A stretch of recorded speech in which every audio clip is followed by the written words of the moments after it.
Familiar ka ba sa Kibyang Tunnel? Well, kung hindi pa, ito ay ang pinakamahabang subterranean tunnel sa buong Pilipinas.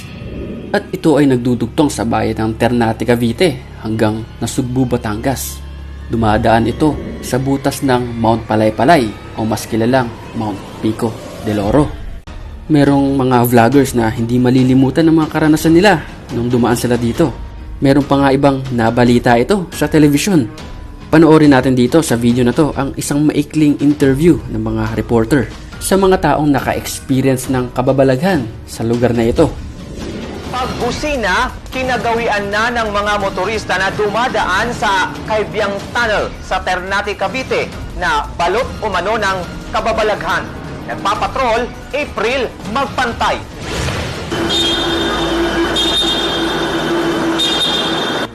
Nakaugalian na ng mga rider at turista ang bumusina habang dumadaan sa 300 metrong Kibyang Tunnel sa Ternate, Cavite.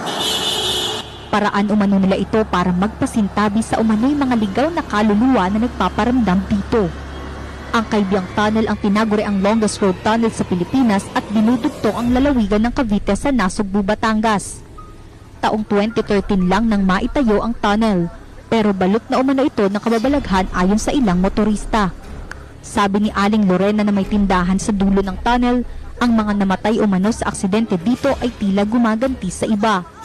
Parang ano nila na gano'n na pagka namatay, yun, parang nakuha raw ng, kaya may na-aksidente uli, nakuha ng buhay uli. Mga gano'n ang pamahiin lagi, mga kwentuhan dito eh.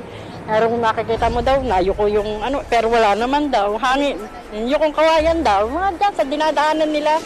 Ang 13 anyos naman na si Nino na residente malapit sa tunnel, walang nakikitang nakakatakot sa Kibyang. Pero aminadong kinikilabutan siya sa malamig na hangin sa loob nito. Tila may bumubulong din umano sa kanya tuwing pumapasok dito.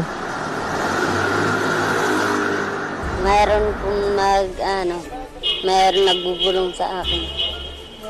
Ang tawas tamatag pangalan ko po.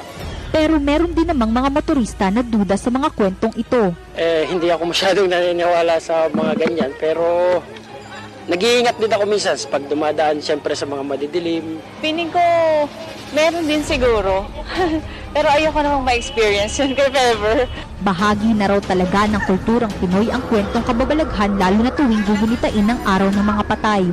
Wala umanong masama kung maniniwala sa mga ito. Pero sa huli, nakasalalay sa pagmamaneho ng motorista ang sariling kaligtasan. At dahil sa pagkalat ng mga kwento patungkol sa Kibyang Tunnel na puro kababalaghan, mas lalong tinangkilik ito ng publiko at maraming tao ang nagbalak pumunta dito dahil sa bumabalot na misteryo sa Kibyang Tunnel.